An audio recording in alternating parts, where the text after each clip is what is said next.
Gracias por compartir conmigo en otro episodio de Por Amor al Arte. Que siga aumentando esta comunidad de que somos fanáticos del arte, porque sabemos el impacto que tiene en nuestra sociedad y en nosotros mismos. Así que esto no es solo para artistas, sino para todo el mundo. Muchas gracias a todos los que se han seguido uniendo de otros países. Hola, saludos desde Puerto Rico. Muchas gracias. Dale like, comparte este tipo de contenido, suscríbete. Y hoy estoy de plácemo, hoy estoy bien contenta y honestamente honrada con la presencia de una compañera que amo mucho. He tenido el honor de trabajar en muchas ocasiones con ella, así que sé muchos de sus secretos. Mentira. Actriz, cantante, bailarina, productora, le encanta. Es un all around, como yo siempre digo. Aparte de eso, egresada del Departamento de Drama de la Universidad de Puerto Rico, y actualmente participa de uno de los programas más pegados aquí en Puerto Rico, que es Raymond y sus amigos, haciendo unos personajes que ya han calado en el público. La gente ya la quiere mucho y la conoce como ya nosotros la conocíamos hace muchos años, a mi queridísima Sara Jarque. Tan bella que eres, Llama. Es un honor para mí, un privilegio por fin estar aquí contigo en este podcast que sé que haces de manera muy responsable y con mucho amor. Gracias. Con mucha vaya, es necesario hablar del arte. Gracias, mi amor. Para mí, qué bueno que Sara pudo hacer un huequito, porque sé que estás bien ocupada, porque actualmente Sara está en un musical extraordinario que vamos a tener aquí el tiempo de hablar con calma de él ya en breve, que es Casi Normales, que estrena ya mismo el 6 y se abrió la función el 7 de septiembre. Así que vamos a estar hablando ya mismito de eso, pero yo creo que la primera pregunta es la más importante para mí, sin lugar a dudas. ¿Cómo están tus mascotas? Pues actualmente, eso es lo más importante en la vida, de verdad, o por lo menos en mi vida. Actualmente solamente tengo mi gatito, que se llama Catito con C. Mis dos perritos que tenía, Fausto y Culebro, fallecieron hace aproximadamente, uno en el 22 y otro el año pasado. Y me estoy cogiendo con uno nada más. Me he quedado con uno porque todas mis mascotas han sido rescatadas y estuve casi 30 años corridos con mascotas y pasé un periodo, sobre todo después del huracán, donde tú sabes que cuando las cosas se ponen malas se pueden poner peor. Y enferma mi mamá luego del huracán, y fueron 5 años de cuidando de mi mamá, más mis mascotas envejeciendo. Así que todos envejecieron a la misma vez. Y como yo tenía siempre que estar resolviendo y corriendo y era de hospital a veterinario todo el tiempo entre mi mamá y las mascotas, cuando fallece Culebro, que fue el último, le dije a mi esposo, vamos a tomarnos una pausa, sobre todo ahora que yo sabía que venía el musical Casi Normales. Le dije, una pausa por lo menos de 2 años, donde a mí no me cueste tanto trabajo viajar, que tenga un espacio y un aire para ver si también se me quita el PTSD que tengo, que no se me ha quitado, porque ante muchas veces cualquier situación tú me ves que reacciono de la misma manera que lo hacía en ese momento.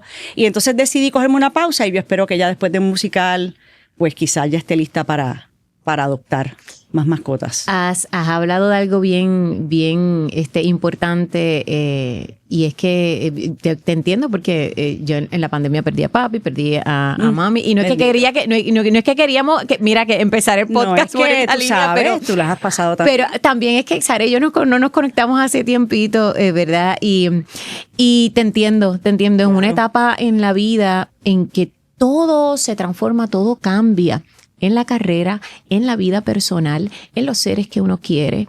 Y sin duda alguna es una revolución. Sí. Se habla poco de esto. No es meramente, la perimenopausia, la menopausia, que también se subestima mucho. Claro. Y que hay que hablarlo y que hay que atenderlo, y que aquí en el podcast lo hemos hablado, ¿verdad?, con diversos compañeros. Pero es que es todo. La vida de uno le cambia de los 45 por ahí. Ay, todo bendito. empieza, ¿verdad? Yo tengo un rencor muy grande porque yo no conocía el término perimenopausia hasta los otros días. Yo la llamaba premenopausia. Sí. Y yo no sabía que yo tenía perimenopausia desde los 40 y pico. Y no es hasta hace como un año que yo fui a una doctora, porque ya cuando las hormonas empiezan a reflejar que estás teniendo unas bajas, mi ginecóloga, pues hablamos de los pellets y eso, pero los pellets yo no estaba muy convencida. Y a través de una amiga que también sabe mucho de medicina, me dijo, mira, yo uso este tipo de métodos, hormonas bioidénticas, y cuando voy a la doctora que empieza a dármelas y yo siento el cambio en mi cuerpo. Ahí yo dije, ¿cómo es posible que yo estuviera tantos años que yo no me podía levantar por las mañanas? El cansancio es una cosa que sonaba ese reloj, yo decía que me chupe el hoyo negro porque yo no puedo hacer nada. ¿Cómo yo voy a llegar al trabajo? El dormir, el que se te quita el sueño, entonces tienes un cansancio constante. A mí lo de los hot flashes, eso se resuelve con aire acondicionado. Sí. Pero cuando yo veo que mi cuerpo volvió a funcionar, yo dije, ¿cómo es posible que yo estuviera tantos años en esto y yo no sabía que estaba pasando por esto? Qué importante que digas eso. Sí, porque como no le pasa a los hombres, pues no lo han estudiado tanto. Ajá. No, y de la andropausia del hombre se habla muy poco también, pero es que la menopausia la he comparado hablando con otras personas, con otras mujeres también, con la adolescencia, que es un cambio tan dramático en el cerebro, que rige todo en el cuerpo, y para efectos de nuestra carrera, nosotros que bregamos con las emociones y con la memoria. Con la memoria. A mí me pasa a cada rato, y le tiene que pasar a mucha gente, que de momento mi mente está como regada. Y llego aquí y digo, ay, esto lo tengo que recoger, voy a hacer esto. Pero espérate, mira esto ya. Y estoy haciendo muchas cosas a la vez, y muchas veces olvido por el estrés también que estoy viviendo en este momento, pero sé que tiene que ver con esa parte de la perimenopausia. Totalmente. Y yo no sé, ¿verdad?, cómo ha sido contigo, pero también hay unas transiciones en nuestro arte, en nuestro quehacer como artistas, porque de repente hay menos personajes, de repente hay unos cuestionamientos en la estética de uno que va transformándose como es natural, somos seres humanos, ¿verdad? Sí, es que yo creo que para todos los actores, a medida que van envejeciendo, el trabajo va decreciendo. Eso es una realidad. En el caso de las mujeres, pasa antes que los hombres, y es más dramático, porque yo experimenté eso a mis 40 y pico. Después de mis 45, yo te diría que el trabajo empezó a declinar en todos los lugares, en la locución, en el teatro, en cosas que te llaman de televisión o de cine. Y uno pasa momentos de crisis donde estás tratando de demostrar que aún tú sirves, que aún eres relevante, que aún te pueden usar. Pero es muy, muy, muy fuerte lo que le pasa en ese sentido a las actrices. Sí, yo hablando con Marian este tema, que ella le pregunto cómo se quiso transformar, hacer y a ponerse, ¿verdad?, ya después de los 55 años a producir, a crear unos monólogos, etcétera. Y me dice, reinventándome precisamente por eso que sucede, ¿no?, en nuestra industria. Y muchas veces el tratar de mantenerse bien, no solo por sentirse bien, pero mantenerse bien estéticamente, responde a que como los papeles van mermando para mujeres mayores, tú tratas de verte bien el mayor tiempo posible. Sí. Pero eso de diversificarse, que es algo que también has hecho tú, que has sabido hacer la locución de cabina, que es algo que no todo el mundo sabe hacer, ser entrevistadora, que no todo el mundo hace bien, es parte de lo que uno tiene que hacer para mantenerse trabajando en este medio. Sí, parte de lo que hacemos, pero amamos mucho la actuación. Y entonces por eso es que si me dejan a mí, yo solo quiero actuar. Actuar y ya. Y traigo el tema, bueno, aparte de que me motivé, ¿verdad?, por la conversación que estábamos teniendo con esto de lo que nos ha sucedido en estas etapas de nuestras vidas en este país, en medio de la pandemia y de todo lo que nos ha pasado. Porque fue bien hermoso que hayas tenido la oportunidad de poder entrar en Telemundo, hacer personajes como Carmín, hacer personajes como Wanda, basquetbol, el Lumari, como mencionas, y me encanta verte y que la gente vea lo que nosotros hace tiempo ya sabemos, porque conocemos a Sara de todo su trabajo maravilloso. Ahora tengo la curiosidad, Sara, tú eres bien rigurosa, hablando de metodología de trabajo. Aquí, de rigurosa, porque no te hagas. No te hagas, que yo te conozco los libretos marcaditos con todos los colores y los lápices y las cosas. Sí, es verdad. Somos enfermitas en ese sentido. Hay una enfermedad aquí.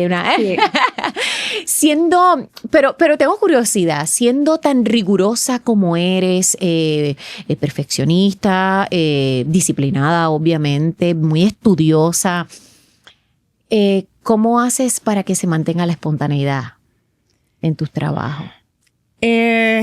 Yo casi todo lo pienso y lo ensayo. Pueden surgir una que otra cosa de momento, pero yo todo trato de estudiarlo. Y cuando llega ese momento donde haya que improvisar o haya que... Porque pasa mucho en televisión, por más que se ensaye, porque pasa mucho. Pues he aprendido sí a fluir. Yo he aprendido mucho de hacer televisión. La gente, antes, a veces los actores, y yo creo que en mi juventud hablábamos que pensábamos que la televisión era más ligera o más fácil que el teatro. Yo se lo he hecho a cualquier actor que trate de hacerlo, porque en el caso nuestro, nosotros cogemos un libreto la noche antes, no el día antes, la noche antes, donde de la primera lectura, que ya yo leo de manera distinta a como leía antes, yo determino qué es la utilería que necesito, los elementos, qué vestuario, qué cosas, para entonces irme a mi casa a estudiar memoria, y al otro día es a ver qué cosas le puedo meter, qué puedo añadir, qué puedo... ¿Sacas el día para eso? Sí. ¿Ese es tu proceso? Sí, los martes yo saco el día para estudiar. Los martes yo no existo para la gente. La gente me llama. Ahora con el musical tengo a veces que ir a ensayar, pero muchas veces en producciones teatrales le digo a la gente, no, yo no ensayo los martes porque mi mente no está ahí.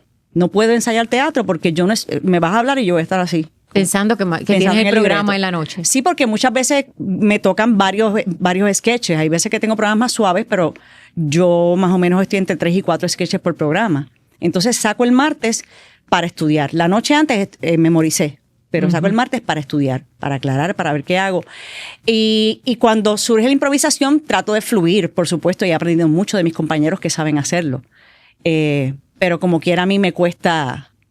relajarte en ese aspecto. Sí, yo no me relajo. No. Para mí representa así un poquito de estrés. Aún al día de hoy me pongo nerviosa en los programas, como quiera. Pero sigue siendo un juego para ti, como cuando éramos pequeños. Esa cosa que uno tenía cuando pequeño de inventar, de crear. ¿Pasas por ese proceso en algún momento? Tal vez el lunes cuando te dan el libreto, tal vez cuando estás en tu casa sola. Sí, cuando nos dan el libreto y empezamos a leer, ahí mismo a veces empezamos a sugerir. ¿Qué es la creación? Y añadir. Esa es la parte que me fascina. Por eso. La parte de la creatividad, eso es lo que... Por eso es que uno vive haciendo esto. Y surge en el momento del ensayo, y al otro día a veces me surgen cosas que pueden cambiar el libreto, pues la consulto a veces con el que escribió el libreto, si es con Miguel o con Mike Philippe. Pues les consulto, ¿puedo decir esto? ¿Puedo añadir esto? Porque no me gusta tampoco meter demasiada cosa mía. Seguro. Pero sí, lo sigo disfrutando, y el poder estar semanalmente haciendo mi oficio es lo que me mantiene al día, porque el actor es actor en la medida que actúa. Claro. Si no te embotas y pierdes destreza. Sí, definitivamente. Algo que a mí me encanta de la televisión, porque por decir algo positivo, porque que mucho hablamos negativo también de que la prisa, que por qué entregan tal de los libretos, que es verdad, todo. Exacto, eso pasa, entre otras cosas. Pero mira, vamos a crear algo más profundo, pero vamos a hacer miles de cosas, pero algo que a mí me gusta es que a mí me despierta el juego, y es algo que para mí, el jugar en serio, ¿verdad? No estamos hablando de... Pero es algo que a mí en la actuación para mí es bien importante, que yo me sienta que yo estoy de alguna forma jugando, inclusive en esa etapa creativa, que hay gente de mi familia que se ríe conmigo y yo empiezo a hablar sola, ¿verdad? Y es eso que tú estás hablando, que tú haces los martes.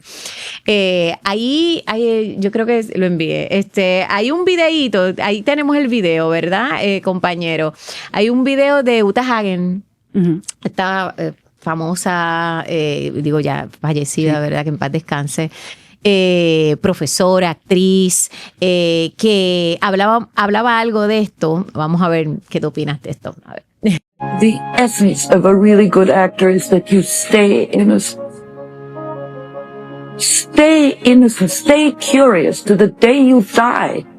Don't know the answers. Try to figure out, and try to understand. And you see, that which makes us unique and which allows you to imagine that you live in another time, in another place, in another room, that you really believe that is based on innocence.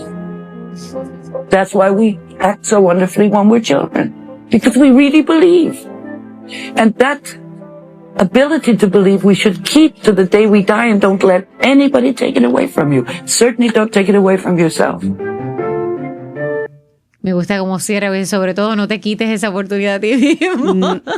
Yo creo que eso tiene mucho que ver, Yamaris, con agarrar cualquier libreto, cualquier texto que te toque interpretar, así sea un sketch o un libreto, en blanco.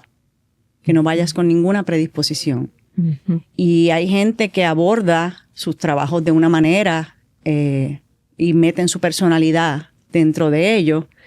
Y yo creo en la importancia de abordar un texto con la mente en blanco y ver qué es lo que te da el texto. Para mí el texto siempre es la estrella. Uh-huh. Siempre. No es ningún actor, no es nadie más. Es la estrella. Y si tú haces brillar a ese texto y lo interpretas y le das vida a ese texto, tú vas a destacar. Uh-huh. Entonces, cuando abordas un texto en blanco y ves qué es lo que te da, tú empiezas a servirle como actor a ese texto. Y en ese sentido es lo que yo relaciono con jugar. Uh-huh. Y por eso el proceso de trabajo, sobre todo en teatro, que tú sabes que es tan duro, uh-huh. Que es un proceso largo donde tú vas a pasar entre ensayos y funciones prácticamente 2 meses con esa persona. Para mí es tan importante que sea con gente chévere, con gente que te puedas retroalimentar, con gente que tú puedas hablar. Sí, totalmente. Trabajar en equipo, de verdad. Porque ese es el proceso que yo me llevo. Hay veces que yo he estado en obras que son muy exitosas de taquilla y yo estoy loca porque se acabe, porque estoy desesperada, porque quizás he trabajado con 2 o 3 que no se puede trabajar. Uh-huh. Y cuando tengo un grupo o estoy en un grupo donde en armonía, donde tú no vas a coger a mal lo que yo te diga, ni yo tampoco, sí. Es una maravilla porque lo que yo disfruto del proceso y con lo que me quedo es con el proceso creativo. Exactamente, esa es la parte linda y va ligado a eso que de alguna manera estaba hablando ella como profesora, ¿verdad? De que mantener esa inocencia, esa curiosidad, esas ganas sí. de jugar, porque es que es el despertar la creatividad, es lo que tú dices de mantener la mente sí. en blanco. Ahora, no siempre las circunstancias que se nos presentan son chéveres, ni todos los textos son buenos. Claro. O sea, ni todos los directores son buenos. Exacto, o sea, que en el proceso también uno tiene que hacer negociaciones con uno mismo y con los demás. Sí, depende sí. de tu presupuesto, depende de con quiénes trabajas. Recientemente, en estos últimos años, ¿cuáles son esas cosas a las que ya no estás dispuesta a negociar? Me pasa que cuando me llaman para un proyecto teatral, sobre todo, que yo sé que es el más duro, y siempre pregunto el elenco primero y la ficha técnica, porque hay gente con la que no trabajo. Uh-huh. A estas alturas me quedo en casa con mi gato. Sí, sí. Entonces, ¿Tienes tu listita negra? Sí, sí, y se va alargando, cada vez se vuelve más larga. Le llaman así a la listita de gente, yo no trabajaría con este, ni con aquella, sí. ni con él. Y hay veces que digo, mira, no hay ningún problema, sí, yo no puedo estar entonces, no hay ningún problema. Uh-huh. Casi siempre la balanza se inclina a que a quien quieren es a mí, y entonces pues, uh-huh. Pero si han llamado ya a la otra persona, yo prefiero no estar porque sí. Por alguna razón, yo no quiero decir que me pasa mucho porque no lo quiero decretar, pero me ha pasado mucho que he tenido compañeros de escena que están conmigo, por ejemplo, que están constantemente conmigo en escena, que o me tapan o me empujan, me echan el brazo, me empiezan a mover. Me ha pasado mucho. ¿Qué tú me estás diciendo? Mucho. Yo no, mira, me has traído el recuerdo, es verdad, que eso pasa Lo mucho. Pasamos tú y yo en una obra donde... ¡Claro! Donde las líneas que funcionaban mías, una de las actrices en ese momento siempre me cruzaba al frente, que no estaba bloqueado así. Entonces yo hasta me río, uh-huh. Me pasa mucho. Y tuve una que alguien que hacía de mi esposo en escena me echaba el brazo a cada rato, no estaba marcado, pero él me echaba el brazo y yo no puedo quitárselo porque somos esposos, y me empezaba a mover y me ponía en un ángulo donde yo no me veía. Ah. Entonces, pues hay gente que si me dicen, mira, con fulano, con fulana, digo, no. Porque hay un asunto de ego en todas las profesiones, en todo el ser humano, punto, ¿verdad? Pero que en esta profesión que está operando con las emociones y con... hay un asunto de ego que yo no sé tu verdad, pero yo creo que la edad ayuda bastante a uno tener ese radar. El ego en esta profesión, el ego de compañeros es lo más difícil de bregar. Y el ego es parte de nuestra profesión, es algo que hay que mantener domado. Porque fíjate que nuestra recompensa es el aplauso. Uh-huh. Qué cosa más egocentrista que eso. Sí. Pero yo desde muy temprano en mi vida supe entender que el ego y la autoestima son completamente contrarios. Entonces, a mayor autoestima, que no significa que es que no estés orgulloso de tu profesión ni que no te dejas respetar. A mayor autoestima, menos ego tú tienes. Y el ego no es otra cosa que carencias. Sí. Y yo creo que se han hecho estudios que han correlacionado el que mucha gente se dedique a la actuación porque tienen una necesidad de verse, de que los validen, de que los adulen. Y tiene mucho que ver con eso. Y la gente que usualmente tiene ese ego, tú vas a darte cuenta que lo que hay es una carencia. Y en algún momento todos los actores pasaremos por ese sedazo, pasaremos por ese puente del ego, creyéndonos algo más. Porque tú sabes que vemos la carrera de todos los compañeros maravillosos que hemos tenido la oportunidad, Sara, de trabajar en tantas cosas espectaculares. Pero cuando pasan los años uno ve también las transiciones, las evoluciones. Sí. Los cambios, ¿verdad? Y hay gente que nunca tuvo ese ego. Hay gente que nunca lo ha tenido. Hay gente que no lo ha tenido nunca. Y hay gente que lo tiene y se estrellan inmediatamente. Y piensan que son grandes luminarias de no sé de qué. Y el problema es que aquí eso en algún momento te va a caer en depresión o en algo porque esta carrera Sí, esta carrera es estar empleado y desempleado. Y la carrera del actor es bien dura y tienes que diversificarte para poder seguir trabajando.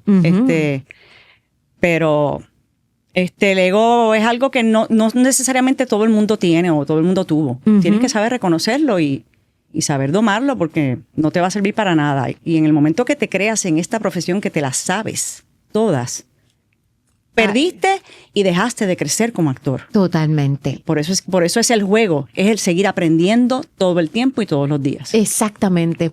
Eso que hablaba, que hablaste tú y que habló Uta Hagen, en gran parte tiene que ver precisamente con ese ser esponja. Con eso de estar en la disposición continuamente. Esa curiosidad es aprender, de eso se trata, continuamente. Y es parte de una de las herramientas que tenemos los actores, que no es que necesariamente eso va a activarse en el proceso creativo, eso está todo el tiempo. Nosotros somos muy observadores. Sí. Yo soy una que a veces estoy en un restaurante, en un sitio, y mi esposo me dice, pero yo pendiente a lo que está pasando al lado, pero deja ya yo, pero es que porque eso me lo voy a copiar después. Claro. Y a la hora, por ejemplo, que te toca imitar, la observación es vital. Que tú puedas desmembrar y compartimentalizar a esa persona, cómo mira, cómo habla, el tono de voz, cómo se mueve, la gesticulación, la velocidad.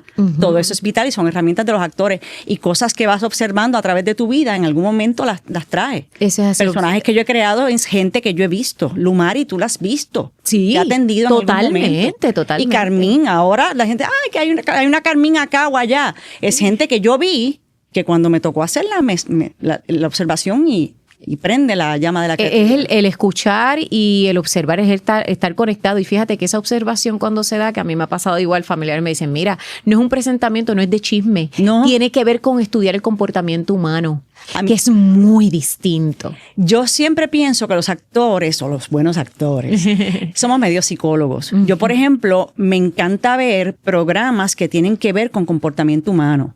Y a veces hasta los realities, no necesariamente las housewives, esas cosas, aunque es bueno porque siempre la verdadera personalidad sale en algún momento cuando empiezan a pelear. Pero hay muchos programas que son de comportamiento humano que a mí me fascinan porque es lo que yo emulo. Y me encanta ver todo lo que tenga que ver con humanidad. Definitivamente, sí. Nos tenemos que exponer ahí varios actores en las redes sociales que han hablado precisamente de este tema, de que no tienes trabajo, que no tienes que hacer tú como actor, porque ahora mismo que estás audicionando nada más, tienes mucho que hacer. Vete a los museos, vete a vivir, cásate, ten hijos, qué sé yo, adopta un perro, pero ten experiencias que le van a sumar a tu bulto, ¿no? A tu maletín de observaciones, de experiencias humanas que te acerquen a nuestra humanidad, que es lo que más tarde pues, te va a ayudar a ser mejor actor. Exactamente. Actriz. No te puedes ir y a enajenar de todo lo que está pasando. Sara, tú has tenido una carrera extraordinaria y en varias ocasiones he escuchado que has dicho que tu sueño fue hacer este proyecto que estás haciendo ahora de Casi Normales. Eso es bien grande. Cuando yo lo he escuchado, yo sé que, ¿verdad?, todo el mundo hace esa pregunta y que mira, esto es lo que siempre deseó fulanita, pero yo sé lo que significa eso de grande para uno, cuando uno, hay un personaje que de verdad uno atesoró por mucho tiempo y dice, yo quiero hacer eso, quiero hacerlo, y se da. ¿Cómo te sientes? ¿Cómo la estás pasando? ¿Cómo está el proceso con Casi Normales? Pues mira, el proceso de producción y de gestarlo siempre tiene pues la locura de las cosas y los imprevistos que van surgiendo, pero mi lugar feliz es el ensayo. Mi lugar feliz ha sido el ensayo desde que empezamos en junio con la parte vocal y con mis compañeros.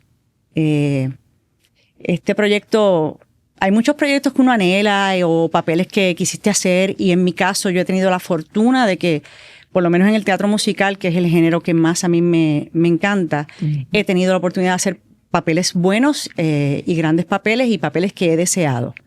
Este tiene otro sabor porque yo lo luché y lo propuse para tratar de hacerlo y finalmente pues se está dando. Pero sí, este es el papel de mi vida y quizás la razón por la que la luché tanto es porque quería hacerlo yo.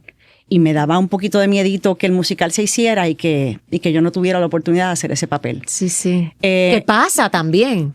Sí. A mí me ha pasado, yo he visto, sí, se me fue, lo cogieron. Así que estuve varios años trabajándolo porque es un musical que tiene que hacerse en español. No hay manera para que el público tenga el entendimiento pleno. Tiene que ser nuestro idioma, aparte que yo creo que los musicales en Puerto Rico deben presentarse en español en la medida que se pueda. Estamos hablando de un musical ganador de 3 Tony, premio Pulitzer, Tony y premio Pulitzer, que es premio de escritura. Eso es bien importante, bien grande. Ahí lo tienen en pantalla con un elenco extraordinario. Tu personaje, si me puedes hablar un poquito del personaje. Cómo no, el personaje de Diana es la mamá de esta familia. La historia se centra dentro de esta familia. Y Diana tiene una serie de condiciones mentales que están siendo tratadas, y es cómo esta familia logra manejarse y vivir día a día con esta condición de Diana. Cómo impacta sus vidas el que alguien tenga una condición mental. De la trama, la dificultad de por ejemplo, promocionar o en entrevistas hablar del musical, es que tiene una trama que no puedes revelar. Tan bueno y tan malo. Es bueno y malo, es full sorpresa. Sí. Yo he visto a veces actores cuando promocionan obras que dicen, pues pasó tal cosa, entonces el personaje, se trata de un personaje que le pasa tal cosa, y digo, Dios mío, pero es que se la dijo vendió. Todo. Le restaste al público la oportunidad de ese momento sorpresa, los spoilers.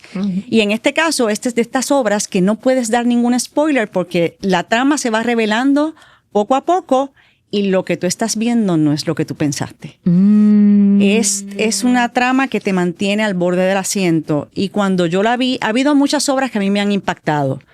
Y me impactan no necesariamente porque sean tristes, o sea, impactar algo de que me quedo llorando después porque digo, qué belleza lo que he visto. Y en este caso, yo me quedé llorando en el asiento hasta que los juguetes me vinieron a buscar porque el teatro estaba vacío. Dios mío. Y es porque, como te repito, no es porque sea triste, pero es que yo decía, ¿a quién se le ocurrió escribir de nuestra humanidad de esta manera, sin filtro, y decir, vamos a hacer estos temas un musical? ¿A quién se le ocurrió esto?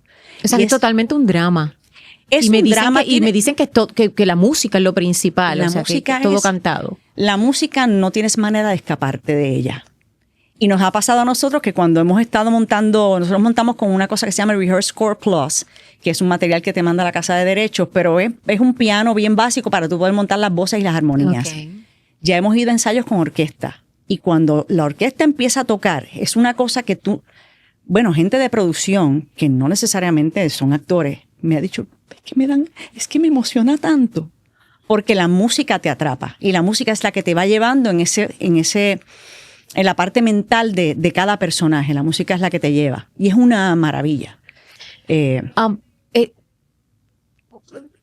Habiendo pasado todo lo que pasaste en estos últimos años que revelaste al principio del podcast, la Sara de ahora es la que tenía que hacer este personaje. Supongo que sí, ¿verdad? Para efectos de lo que se trata el tema de salud mental. ¿Cómo te ayudó?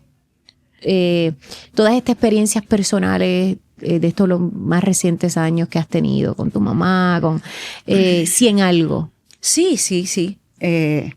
No solo los años recientes, todos los seres humanos pasamos por momentos de crisis, de pérdida, de decepción o de traición.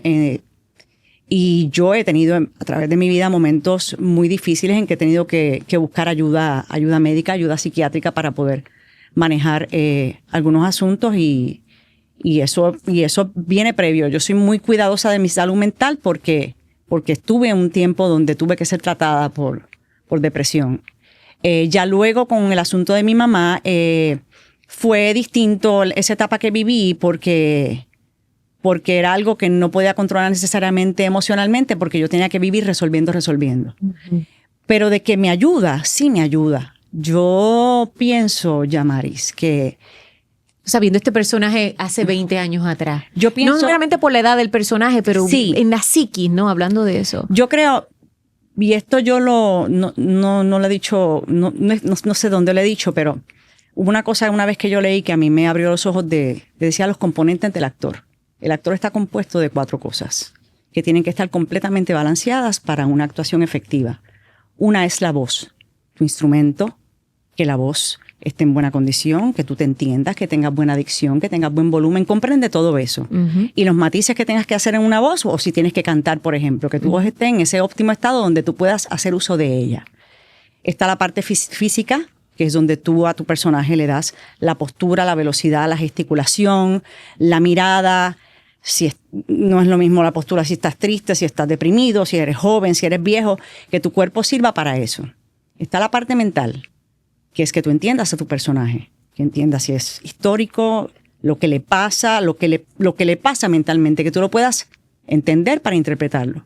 Y está la parte emocional, que es la más difícil que los actores lleguen ahí. ¿Por qué? Porque yo creo que accesar emocionalmente a un personaje tiene todo que ver con cómo tú puedas acceder a tus emociones como ser humano. Sí, de acuerdo. Y los seres humanos todos pasamos, nadie se libra en esta vida de momentos duros y difíciles. Los vamos a pasar. La pregunta es cómo tú los manejaste, cómo los procesaste, cómo los integraste, cuánto tú te conoces como persona. Y yo pienso que mientras más tú te conozcas como persona y puedas reconocer tus problemas, tus rollos, tus patrones que has tenido en tu vida, qué cosas tengo que dejar de hacer, qué cosas tengo que mejorar. Mientras tú más te conozcas como persona, mejor tú puedes accesar a tu personaje emocionalmente. Uh-huh. Y lo puedes hacer de manera técnica. No es que te tienes que agarrar y llorar y te va a afectar, no. No. Lo puedes aprender a hacer de manera técnica si sabes accesar tus emociones. Uh-huh. Y para que lo pueda entender quizás una persona que no es actor, es cuando tú ves una actuación que tú dices... Mira, yo entendí todo lo que dijo, lo dijo bien, lo dijo natural, lo dijo con sentido, no se cayó en escena, pero no te movió un pelo. Uh-huh. Y ahí es donde radica la diferencia de que no todos los actores pueden accesar esa parte emocional. Conectar. Y tiene todo que ver contigo como persona. Y yo lo he observado, por no hablar de mí misma, pero los otros lo observan en mí, ¿verdad? Pero con todo, lo puedes mencionar como una señora actriz, hello. Ay, pero que sí observo, para mí es hermoso, en los compañeros. Precisamente eso cuando, qué sé yo, pasaron, y lo he discutido aquí con Julio Ramos, con Ernestito, que está en Casi Normales. Ese tema precisamente no es esbozado de la forma en que tú lo has esbozado ahora, pero precisamente eso de poder acceder, ¿verdad? De poder llegar a unas emociones y cómo uno ve cómo van transicionando nuestros compañeros actores porque se están dando la oportunidad de mostrarse más vulnerables, de conectar más con ellos mismos y de compartir eso, ¿verdad? A través de los personajes. Pero es que también las vivencias humanas, es que pasó por esto, por eso es que te hago la pregunta. Exacto. Es que pasó por esto, pasó por aquello, pasó por lo otro. Este es otro actor ahora. Porque no somos las mismas actrices que empezamos en la Yupi con Dean a las actrices que somos ahora, por las vivencias que tenemos. Totalmente. Entonces, esa es la parte tan hermosa cuando tú puedes conectar con el público. Uh-huh. Cuando el público te lo llevaste y lo tienes cautivo no por ego, es porque vivimos esa conexión juntas. Es la parte del arte vivo que no sustituye nada, que no sustituye, el teatro no lo puede sustituir nada. No hay manera, no hay manera. Y ahora que hablas así con esa pasión que yo también la tengo, se me paran los pelos. A uno le dan ganas de llorar y todo, porque esto es un amor y una pasión bien grande. El cine. Nosotras hicimos juntas, pero no tuvimos escenas que yo recuerde en Ángel. ¿Verdad? Ángel, sí. Y la película de televisión para Vicente Castro, por ejemplo. Claro. Hemos trabajado en montones de proyectos, gracias a Dios.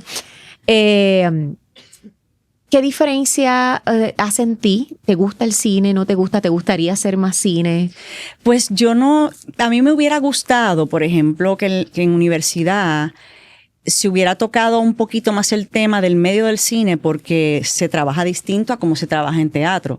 Entonces me ha pasado como actriz que cuando he hecho cine o he hecho, por ejemplo, televisión unitarios que son tratados un poquito como cine, digo, mira, yo mirando para abajo, mira. Y uno va aprendiendo en el proceso. No lo aprendí cuando lo estudié, por ejemplo. Eso es así. Y es un medio que lo he aprendido a medida que lo he ido haciendo y pues a medida que se me dan las oportunidades, pues pienso que lo puedo ir logrando y haciendo un poquito mejor. ¿Te gustaría hacerlo más? No sé, el cine también es muy duro. Es muy duro por los días de filmación, las esperas. Son días de 12 horas, a veces estás un mes trabajando 12 horas todos los días Así sin es, ningún break. así es. La dificultad de la continuidad, que requiere mucho estudio porque puedes empezar grabando por lo último de la película. Entonces, llevar esa continuidad y que esa parte emocional pueda conectar con la otra parte emocional, pues esa parte es difícil, es fascinante, me encanta. Pero cuando lo he hecho en Puerto Rico, pues hay veces que resulta muy duro también porque de momento el location que te dieron para esperar es una casucha que está rodeada por perros realengos y mosquitos y todo eso. Sí. Las condiciones. Las condiciones, y no es por come mierdería. Es que los actores estamos esperando y estamos en una humedad, el pelo se nos daña, el maquillaje se nos daña, se estruja la ropa. Estamos bregando con las emociones y en nuestro pensamiento está, ¿verdad? Con lo que vamos a bregar de escena, pero bajo unas condiciones que a veces uno está, y el sudor bajándonos así, y Dios mío. Y vas allá a grabar y tienes que estar bella y estás así con los pelos parados. De hecho, hice un proyecto el año pasado, donde lo tengo que mencionar porque yo nunca en mi vida, había estado en unas condiciones, hice varios, así que no estoy mencionando cuáles, donde el calor y la situación fue bien, y fue tan impactante que cuando yo me monté en el carro, prendí el aire, y estuve rato, yo estuve más de una hora como así, porque el proceso fue bien intenso. Yo estuve en esa que te digo, la pasamos horrible, y es que tú puedes tener un trabajo actoral bordado, Yamaris, pero a veces incide tantas cosas en que ese trabajo salga bien. Tú no controlas la edición, tú no controlas los compañeros, no controlas la gente que trabaja contigo. Yo tuve un proyecto donde había un maquillista que era maquillista del terror. Para empezar, que no tenía la continuidad del personaje y yo era la que tenía que apuntar. Yo tenía un envejecimiento en la película importante. Ay, Dios mío. Y cuando agarraba me decía, ¿de qué edad es que tú vas ahora? Y yo le decía, no, es que yo no puedo llevar esa continuidad. Yo me sé mi escena de memoria y sé la edad que tengo, pero tú tienes que llevar la continuidad de maquillaje. De los detalles de ese maquillaje y todo eso. Es que hay tantas cosas que pueden incidir en tu trabajo. A ti te puede dañar el trabajo teatral, hasta un asistente de vestuario que como no sabe que trajeron a la sobrina o a la cuñada de tal y te movió el vestuario porque lo ve allí tirado y no sabe que es que tú lo tienes allí para cambio Eso rápido. es así. Me ha pasado. Sí. Me ha pasado. Una peluca te daña completo tu trabajo. Que de lo único que se habla del trabajo que hiciste de la peluca que tienes porque tú te mataste en tu casa estudiando. Sí. O sea, es bien y no entraste fuerte. a tiempo porque alguien te movió la ropa, te agarró la peluca. Y tú dices, entonces tú piensas, entonces la mala eres tú. Porque Está hay una fuerte. metodología de cómo se trabaja tras escena, de quiénes están tras escena y lo que saben hacer. Y hay veces que por ahorrarse los chavos te traes a alguien que es amigo tuyo, que por hacer el favor te puse la taza allí. No, eso iba ahí, déjalo quieto. Hay muchas faltas de respeto en nuestro medio. No, y total. Total, porque de las artes escénicas, por ejemplo, los músicos, está el control de que tú no puedes sentarte en la sinfónica a menos que toques música, y toques bien. Igual para cantar, igual para bailar.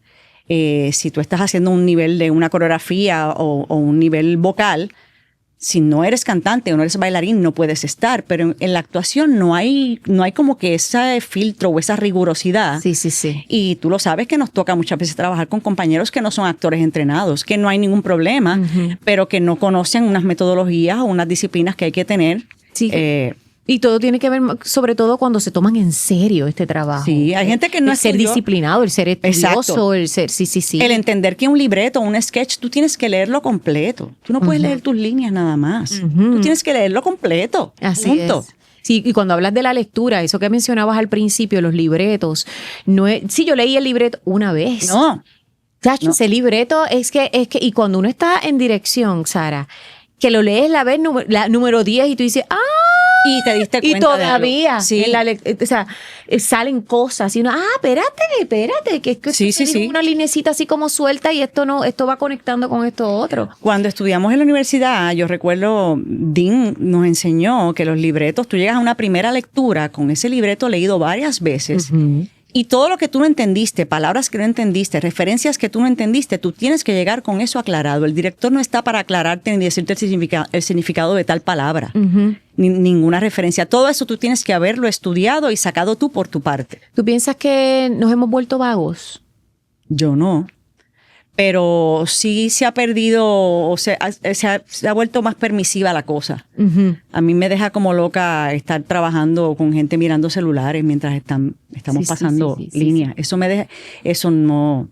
Sí, eso no, eso yo no lo había visto y no debería ser. ser. Que tu entrada se pase porque espérate, que es que estaba en una llamada de tomarnos en serio nuestra profesión. Sí. Hay una preguntita, yo siempre, no sé si has tenido la oportunidad de verlo, pero siempre tengo un colega que le hace una pregunta a la persona que entrevisto para que no sea solo yo. God. Y por aquí hay alguien que te quiere, que de hecho se zafó y somos de una, no me molesta para nada, no me molesta, ahí está. Mira. Hola, este mensaje es un saludito primero para mi querida Sara Jarque, que te he dejado el día libre de ensayos de Casi Normales para que descanses, pero sé que estás trabajando hoy con mi querida también amiga Yamaris en Por Amor al Arte Podcast. Y yo tengo una pregunta, y es que obviamente yo a Sara la conozco del escenario de hace muchos años, soy un fan de todo su trabajo, de todos los proyectos obviamente que ha hecho a nivel actoral, a nivel de teatro musical, y la admiro y la quiero y la adoro. Y quiero de esta vasta carrera preguntarte cuál ha sido el reto actoral más grande con el que te hayas encontrado, y curiosidad saber qué roles, ya sea de teatro o específicamente de teatro musical, sueñas con hacer en algún momento. Nada, esas son mis dos preguntitas. Qué bello. Un beso a las dos. Bien light. Qué bello. Miguel Rosa, el director de Casi Normales. Miguel Rosa. Aprovechamos para recordarle que eso, mira, falta poquito. Miguel Rosa, 6 y donde 7.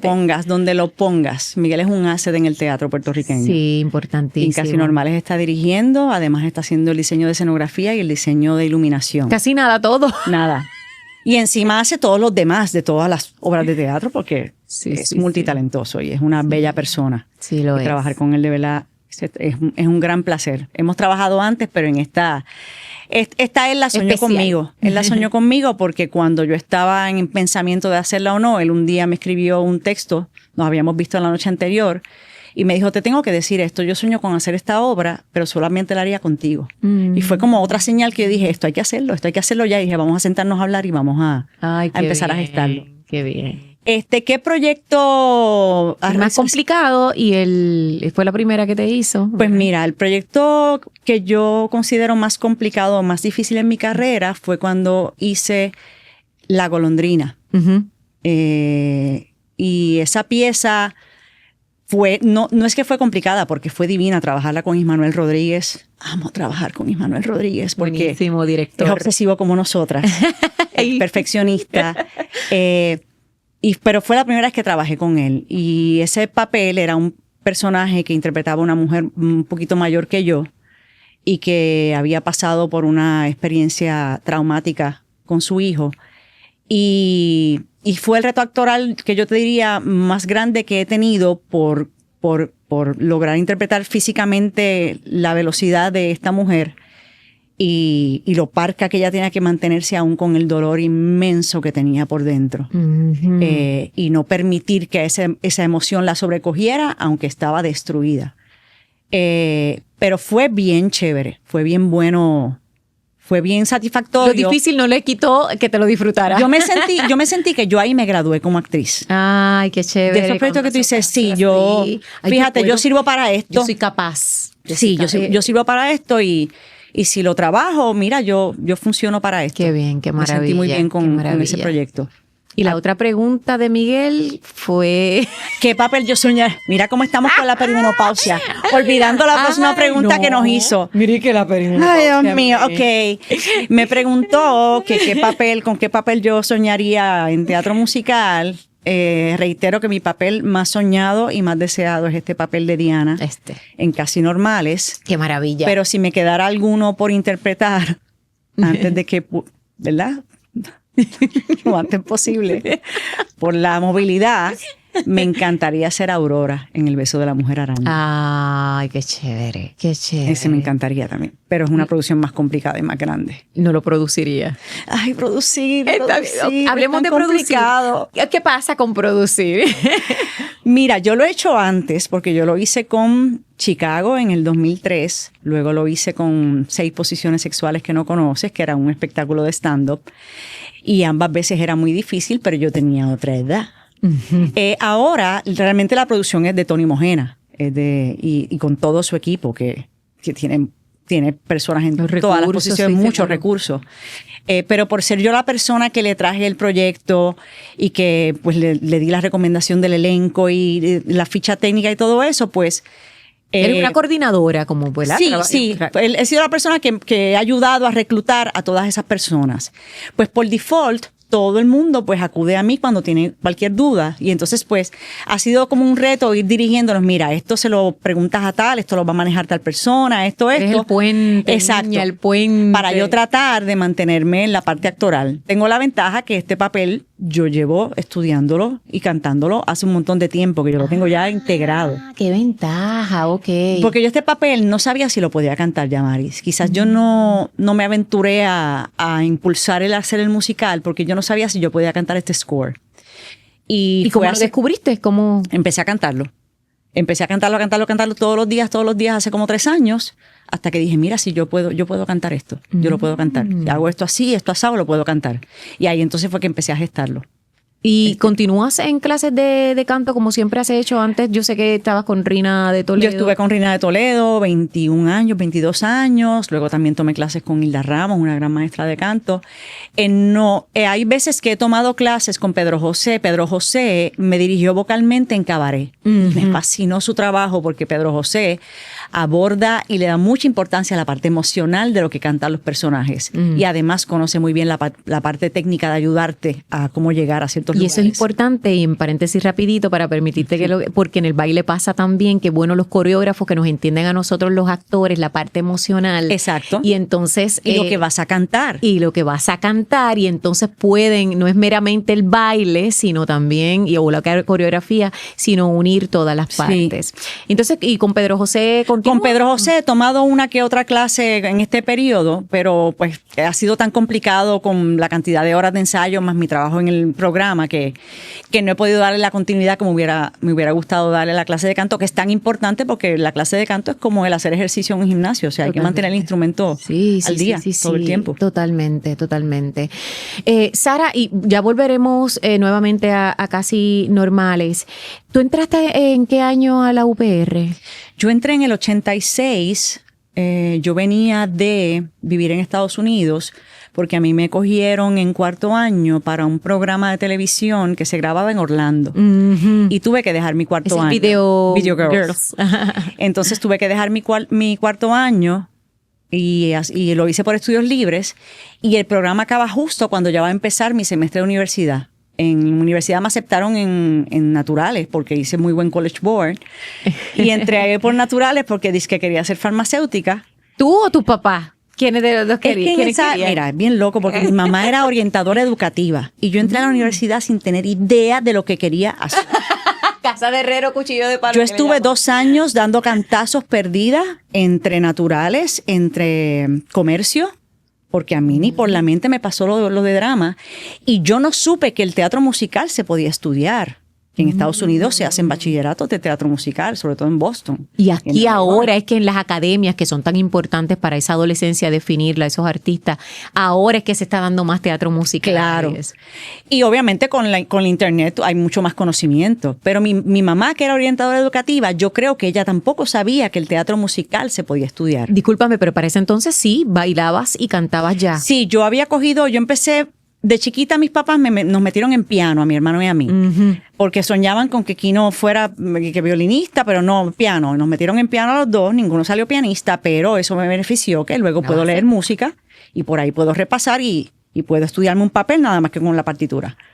Entonces, ya de adolescente, pedí a mi mamá tomar clases de baile y me dijo que no porque le hicimos perder el dinero porque no salimos pianistas, mi hermano y yo. Entonces yo le prometí que yo le iba a fregar todos los días y me metí en clase de baile. Eso duró como 2 semanas. Pero entonces empecé en el baile y ahí pues vi que tenía habilidad y empecé como bailarina. Ya luego, entrando en universidad, entré con Rina de Toledo a tomar clases de canto porque ella me había hecho una prueba cuando estábamos en Video Girls.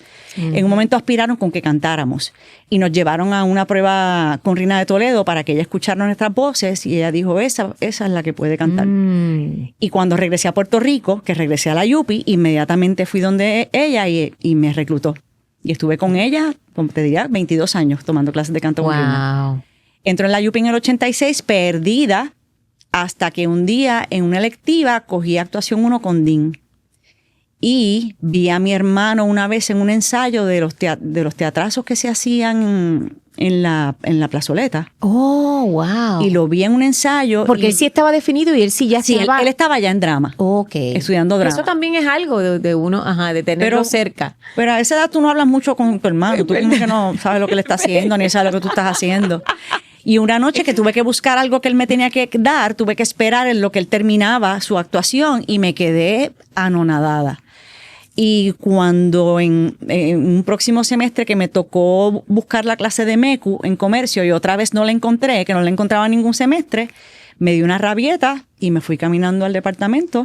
Y te anotaste. Y me anoté para drama. No con aspiraciones para ser actriz, porque a mí lo que más me gustaba y lo que más amo todavía es la música y es cantar. Es lo que más me gusta. Pero era lo más parecido a lo que yo sabía hacer, que ya yo pues bailaba, cantaba. Pues esta gente se parece bastante a mí. Sí, sí, sí. Y me metí ahí por eso, sin aspiraciones de ser actriz. O sea que lo de la actuación fue llegando de a poco. Y las oportunidades de a poco. Sí, y fue tan justo por ella también. Por la actuación. Y yo no, como te digo, yo estaba ahí porque yo decía, esto me va a ayudar a mí en mi carrera de cantante, pero no quería ser actriz. Hasta un día que Jaime Bello me dio como una pela y me dijo, tú te la pasas rechazando estar en el rodante y hacer esta obra y hacer esto y lo otro. Me dijo, todo lo que tú hagas como actriz, si lo que tú quieres es ser cantante, todo lo que tú hagas como actriz te va a ayudar. Deja de estar rechazando cosas, porque yo no audicionaba.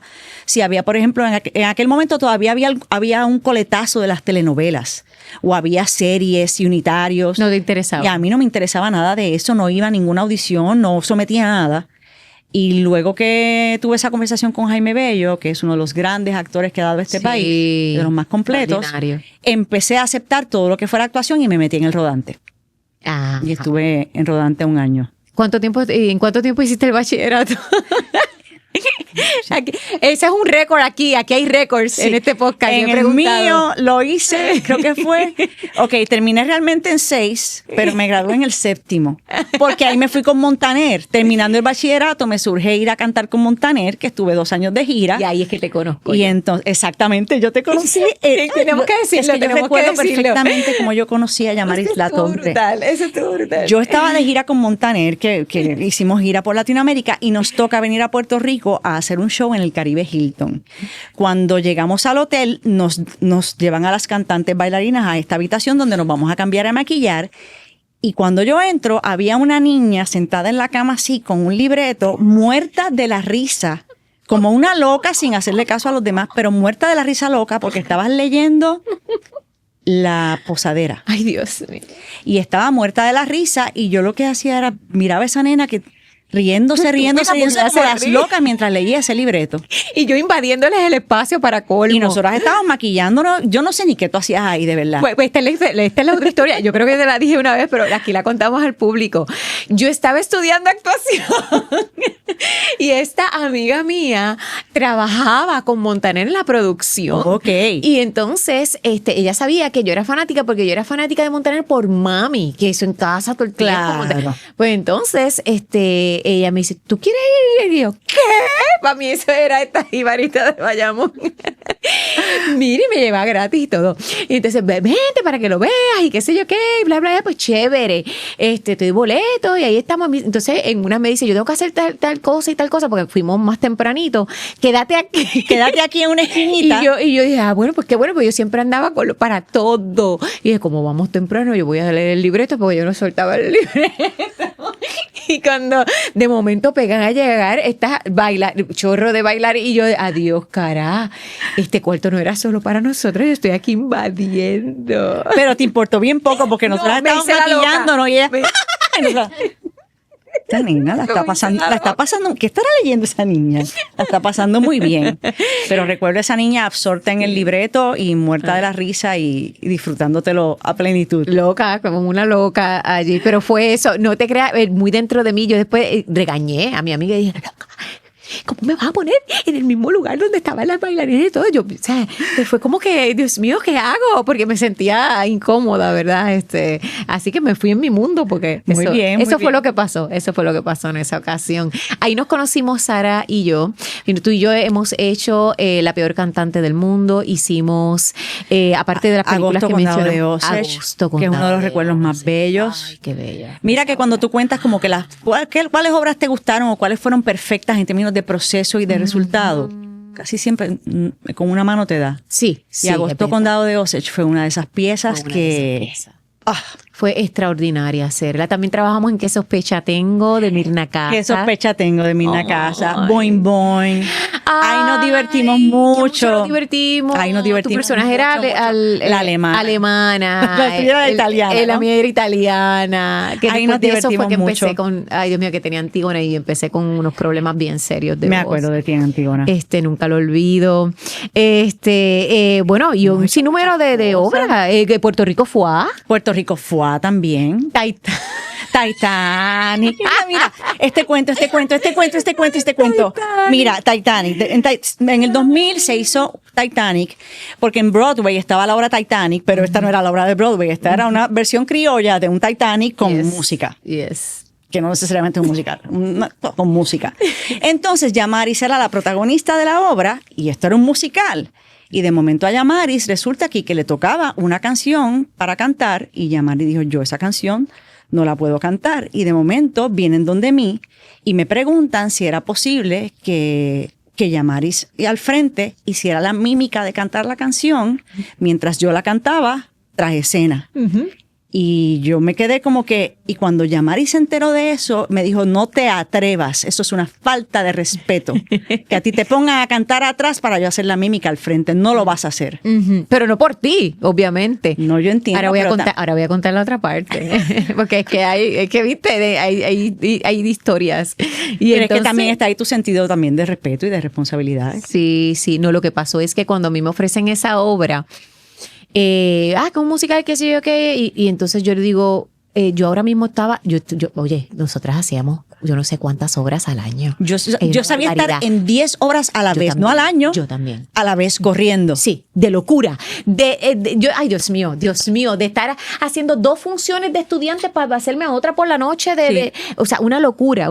Y entonces yo le dije, no lo puedo hacer porque estoy ahora mismo con este proyecto y este otro proyecto. No, pero mira que va a ser sencillo y qué sé yo. No, porque cuando es musical conlleva una preparación y yo me tengo que preparar más. Además, ¿qué canciones son? Tengo que verificar que vaya con mi voz. Con tu porque tono. la gente se cree que porque una persona canta, mira, sí, ella, fulanita canta y qué sé yo qué. Entonces, imagínate una persona que es chévere, yo estuve en la libre de música, estuve en el coro, pero yo no soy cantante. Yo no hice carrera como cantante. Tú sabes, tú afinas y todo, pero o sea, eso necesita una preparación. Entonces le dije, no voy a poder por esta razón. Y me dice, tu personaje no va a cantar. Recuerdo. Recuerdo que eso fue lo que te Y dijeron. entonces, y yo, de verdad, pero siendo la protagonista femenina, o sea, que son como los Poppy Love, no le toca a ella cantar, no, porque es lo que se va a hacer esto y esto. Bueno, pues chévere. Y eso fue un compromiso que hicieron conmigo. Entonces, a mitad de camino les dio con escribir una canción allá, y entonces y decirme, mira, para que cante. Y yo dije, no, pero es que yo no tenía ni el tiempo ni. Entonces ya a mí me parecía que había una falta de respeto, Claro. ¿sí? Y por eso fue que me negué. Diantre, como hemos contado este chisme aquí, Sara Jarque. No hemos dicho quién.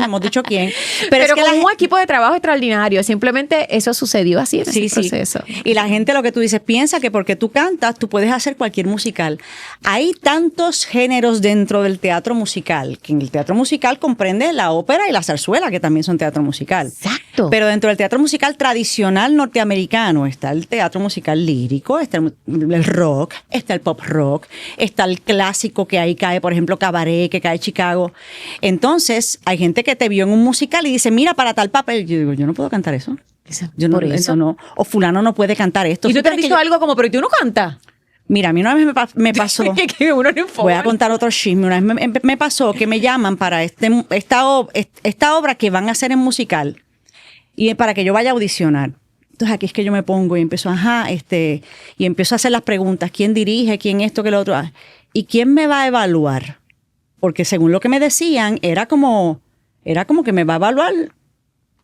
Mira, Nicole, aquí, que no ha cogido una clase de canto. ¿Verdad? Te quiero mucho, Nicole, pero Nicole, me va a evaluar Nicole. Entonces yo decía, ¿y esa persona tiene alguna preparación musical? No, ¿y qué me va a evaluar? Porque yo no tengo problema en audicionar a gente que sabe lo mismo o más que yo. Uh-huh. Pero a tres panchos que no saben nada de música o que no saben nada de actuación, es una falta de respeto. Entonces cuando yo me pongo ahí un poquito bicha y digo, ¿y qué estilo de teatro musical es? Es música suavecita. Y yo, música, eso no es un estilo de teatro musical. Es teatro musical pop, es rock, es lírico, es como es como lo otro, más o menos. Es suavecita. Y le dije, ay, no, tú no. Si tú no sabes nada, no voy a perder el tiempo. Uh-huh. Y le hacen perderle mucho el tiempo a uno. Y es una falta de respeto también, ¿verdad? Y uno también, llega un momento en que uno dice, ya, hasta aquí. Sí, hay cosas que dices, ay, no, quédate por allá. Aprende lo que tengas que aprender, tu lección. Porque la gente tiene que aprender también de lo que habla y con quién habla. Definitivamente, definitivo. Oye, Sara, estuvimos hablando de ¿verdad? Las mascotas al principio, con lo que arrancamos, porque tengo muchos recuerdos tuyos con el privilegio que me diste de entrar a tu casa en varias ocasiones, con proyectos que estuvimos juntas, y de ver tu dinámica familiar con tus mascotas, y porque tú siempre lo has dicho. Y ahora tu gato, ¿cómo se llama? El que es Catito. Catito. Catito con C. Catito, ay Dios mío, Catito. Pues con Catito. Hay que tener mucha empatía para conectar con los animales. Mucha empatía. ¿Qué te crea apatía? Todo lo contrario de todo lo que nos está pasando en los medios, en nuestra sociedad. A mí me afecta mucho el abandono animal y el maltrato animal. Y sigo muchas entidades a las que trato de colaborar en la medida que pueda, pero hay veces que cuando, por ejemplo, voy pasando en el feed y sé que viene la página de tal organización, a veces ni miro lo que ponen, porque pues muchas veces al pedir ayuda o poner casos difíciles, pues ponen imágenes que a mí me afectan mi sensibilidad. Uh-huh. Y el asunto del maltrato animal y el abandono animal en Puerto Rico es algo que no lo puedo entender. El maltrato animal es algo que no me cabe en la cabeza. Sí, y lo trillado, que ya se ha dicho 1000 veces, pero es que nadie le hace caso, como Gandhi decía, ¿verdad? Que ahí es donde se nota cuán deteriorada está una sociedad en cómo tratamos a nuestros ancianos y tratamos a nuestros animales, precisamente. Y cuando yo era chiquita, yo recuerdo, mi mamá, por ejemplo, que fue una persona que se crió en el campo se solía ver en aquel momento los animales como seres de segunda, son animales, no importa. Pero yo nunca tuve ese pensamiento ni ese sentir. Uh-huh. Y desde pequeña, mi hermano y yo, desde pequeños, mejor dicho, somos bien afines a los animales. Son los seres que sentimos que no nos fallan, que son ángeles. Uh-huh. A mí nada me da más felicidad que Tú me haces el día con yo ver un perro o que me dejes tocar un perro. Eso lo dice también Ricky Gervais. Él con tocar un perro ya tiene para el día. Sí, y es así. Para tratar, para bregar entonces con la gente. No. Es terapia para nuestra humanidad. Pero es porque también tenemos esa sensibilidad, pero aquel que no la tiene también, porque le sensibiliza ese amor con esa inocencia que tienen los animales. ¿A qué le tienes miedo? Ya sea dentro de las artes escénicas, miedo, pero que realmente te paralice un poco. No le tengo miedo en las artes escénicas a nada en específico, yo creo. Algo que te cree mucho estrés o mucha ansiedad. Pero a mí actuar me puede causar por etapas mucho estrés. Y he padecido de miedo escénico por etapas, por momentos. ¿Y cómo lo manejas, Sara? Trincando las nalgas por momentos, respirando. También he manejado lectura, trabajo de hipnosis también. Porque hay momentos en que no está para nada y puedo manejarlo completamente bien. Y yo creo que incide lo que esté pasando en mi vida en términos personales. Si estoy pasando por un periodo difícil de algo que estoy manejando, como por ejemplo el caso de mi mamá, donde actuar me da mucho nervio. Y con el asunto ya que lo hemos hablado en el podcast de la perimenopausia y menopausia, ¿no se te acrecentó? Sí, tengo a veces que bregar con mis niveles de ansiedad.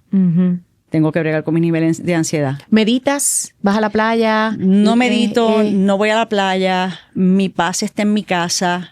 También me hiere mucho ver cómo lo agresiva que está la gente en la calle. Entonces es lamentable que me doy cuenta que me vuelve un poquito ermitaña y prefiero estar en mi mundo. Te escondes. Sé que no es saludable, pero pues no vivimos en un lugar donde tú puedas ir a una plaza o a un lugar donde tú puedas caminar y compartir con gente, como lo hay, digamos, en Europa, que tiene ciudades que son pues para caminar.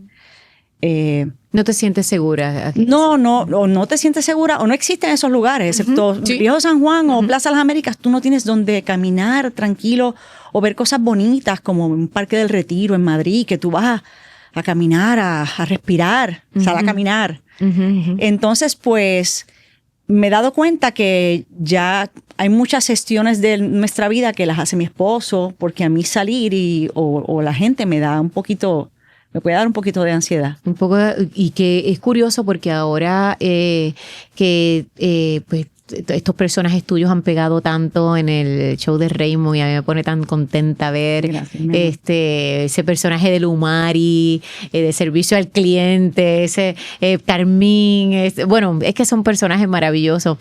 La gente se te pegará, la gente se te... Mira, en principio... ¿Y cómo bregas Sara Jarque con esa? Cuando pasó lo de Wanda Basketball, era cuando estábamos en plena pandemia. Eso pasó en plena pandemia. Y me pasaba que como yo tenía la mascarilla al salir, muy poca gente me reconocía. Claro. Y entonces cuando empiezan a quitarse las mascarillas y me quito la mascarilla y a veces voy caminando o iba caminando en los sitios y empezaba, ¿por qué me están mirando? Mi esposo me decía, ¿por qué te están reconociendo? Y me costó. Y entonces ahora es que tengo mis maquillajes porque si me voy a bajar en un sitio, digo, espérate, para no salir con esta cara como la tengo. Y ahora soy un poquito más consciente de cómo me veo cuando salgo a la calle. Pero tengo que decir, Yamaris, que el entrar a trabajar y estar en televisión o estar visible semanalmente a un público que no necesariamente me conocía antes, ha sido un mundo nuevo para mí. Y en el teatro, por ejemplo, cuando a alguien le gusta tu trabajo y te lo dicen, es muy bonito. Cuando van al camerino y te hablan de qué les gustó, te adulan o lo que sea, eso se recibe con mucho amor y para ello es que trabajamos.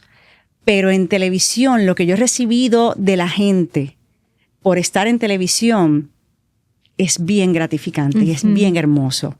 Porque para mí lo más importante, el que va a verte al teatro es porque tiene salud y porque se siente bien. Y a mí, cuando alguien me escribe que me dice que lo que yo hago lo hizo sentir mejor o le cambió el día porque está pasando por esto, porque es cuidador, la labor de los cuidadores, que es tan subestimada y es tan invisible en este país. Y es una labor tan difícil La gente que está o en sus casas o en los hospitales cuidando enfermos. Así. Cuando alguien me escribe algo así, ahí yo entiendo que esto tiene sentido. Ahí le da otro sentido a mi trabajo. Porque tú has estado ahí también. Claro. Y hemos estado ahí. Claro, Y tú has ahora- estado ahí. Y es Cuando muy decimos fuerte. que las cosas se ponen malas, que se pueden poner peor, tú estuviste ahí. Sí. Y Y estoy ahora con mami y no se habla de esto tampoco. Se habla muy poco y se le exige mucho al cuidador. ¿Y qué hiciste? Y el No, todo el mundo cuidador, sabe lo que ¿y tú quién tienes que está- hacer con y tu ella papá? está sola, no está solo, y el fulanito, y todo el mundo sabe lo que tú tienes que hacer. todo el mundo te da las instrucciones Pero de lo no que... estás solo haciendo Sí. el trabajo. Yo tengo el consejo de nuestro amigo Axel Sintron, me decía, tú lo que haces es que le das la patria potestad y que se encargue la persona. Hasta ahí. Sí. Porque todo el mundo sabe lo que tú tienes que hacer con tu familiar. Sí. O piensan saber qué es lo adecuado. Sí, exactamente. Y en el caso de mi mamá fue muy duro porque tuvimos que ingresarla en un hogar porque no podía estar sola. Ujú. Y en aquel momento que ocurrió, que fue detonado por el huracán, Ujú. en el huracán nos quedamos sin luz. Tuvimos 5 meses sin luz. Después nos enteramos en el chat que la razón por la que mi mamá y yo no teníamos luz era porque estábamos muy cerca del comité de Carmen Yulín. Y por Dios eso no tuvimos mío, luz 5 meses. La política Mi en este mamá país. a los par de meses perdió la mente. Y entonces tenía que estar supervisada y ni yo tenía luz, ni mi hermano tenía luz y tenía que tener supervisión todo el tiempo y tuvimos que recurrir entonces a ingresarla a un hogar porque nos dábamos cuenta que sola no podía ya valerse porque podía hacerse daño. Ujú. ¿Y por qué te estoy hablando de todo esto? Bueno, por la gente juzgando Sí, las entonces- decisiones que tomamos Entonces, los cuidadores. de tomar la decisión de enviar a tu papá o a tu mamá a un hogar, todo el mundo la juzga de manera muy dura. Durísimo. Y no entienden, porque no entienden cómo es tu papá. Quien único conoce a tu papá o a tu mamá eres tú. Mira, Sara, la mera pregunta.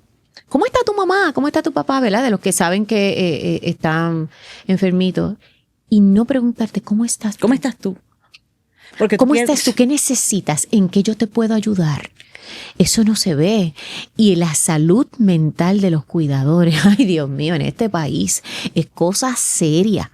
Es cosa seria. Eso que tú dices de que has recibido en televisión, recientemente trabajando en algo temporero que estuve haciendo en Tele 11, me pasaba que era en la calle, era animando en la calle, en el programa de mañanero de Tele 11. Y yo a veces fue muy gratificante, fue muy lindo y agradezco mucho la oportunidad. A veces me sentaba en el carro y se me salían las lágrimas Sí. solas de la salud mental de la gente, del que tú les des un abrazo, del que tú, solo eso, de una Eso lo persona vale mirarte, sonreírte y de momento empezarte a contar su historia y tú darte cuenta de, no, yo ahora mismo no tengo, yo vivo en mi carro. ¿Cómo? No. ¿Cómo? No. Es impresionante lo enajenados que vivimos sobre lo que está difícil, pasando en el nuestro poco país. apoyo que hay para el cuidado, cuando uno llega a esa etapa donde te toca cuidar de los padres, el poco apoyo que tenemos, porque hay una burocracia para tú lograr tener, digamos, una ama de llaves o alguien que te ayude en tu casa, Sí. si no tienes que recurrir a cuidadores que tienes que contratar que salen carísimos por hora. Sin duda. En el caso de mi mamá, cuando mi mamá empieza a enfermar, yo empecé a crear un fondo para cuando llegara el momento y cuando ya estuvo hospitalizada las últimas veces, que yo le tenía cuidado todo el tiempo, eso eran miles y miles que si se iban, pues a ver qué uno va a hacer. Sí. Y el que es cuidador, el problema es que pierdes identidad, porque Sí. estás viviendo la vida del otro, te estás encargando del otro. Y llega un momento que toda tu vida tú la haces en función a que esa persona esté bien. Eso y tú es. dejas de existir. Así es. Esa es la dureza del trabajo del cuidador. Sumamente duro, no es como las tribus de antes, ¿verdad? Que se ayudaban entre todos. Aquí esto es, le tocó a quien le tocó, como dice, bueno, sí Sí. te tocó, así que yo digo, ay Dios mío, por favor, quiten esa frase del diccionario, porque entre todos sería más fácil, ¿verdad? Obviamente a quien le toca, pero Siempre hay uno que siempre- le toca más carga que al otro en la familia. Pero en general, en la sociedad, Sí. el darnos más la mano en ese aspecto. Pues qué lindo que estés pasando por la experiencia de todas maneras, ¿verdad? De que tú puedas ser un aliciente para las personas con... Eso es lo más bello, con lo que para yo los me he encontrado. cuidadores, para las personas con problemas de salud mental, que todos hemos pasado por nuestro Claro. momento. Tú aquí has relatado lo que has pasado y que tú puedas ser a través de la risa, ¿verdad? Y de tus personajes.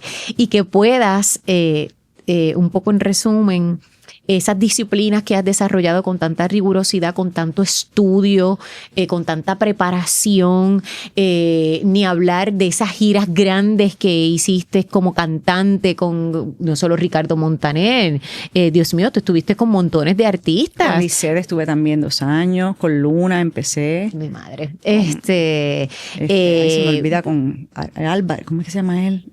Había uno guatemalteco. Sí, Álvaro Torres.